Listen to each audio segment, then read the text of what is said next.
И вот именно в Альведино в этом году мы будем делать большой фестиваль, и не просто фестиваль, фестиваль реконструкции, то есть мы будем воссоздавать события Великой Отечественной войны. Форпост үзәге җитәкчесе Найля Тажиева Питрәшнең 2нче мәктәп укучыларына яңа проект турында сөйләде.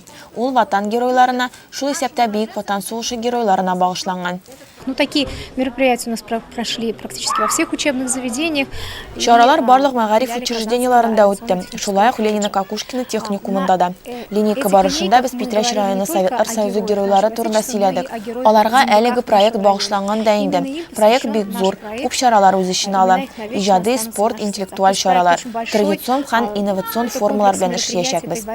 Проектның финалы булып тарихи реконструкция фестивале үтәчәк. Республикада мондый чараның аналоглары әлегә юк.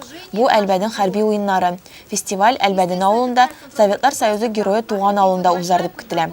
В нашем Песточинском районе проживали 3 героя Советского Союза. Одним из них был Гаврилов. Он жил в деревне Альведино. В честь него построили музей в деревне Альведино.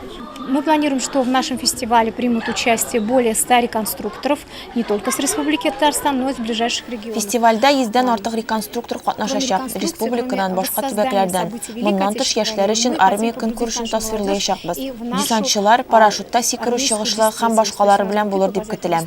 Фестиваль 22 июнь Хәтер көнендә узачак. Фестиваль турында бәян итүче линейкалар барлык мәгариф учреждениеларында да үтте.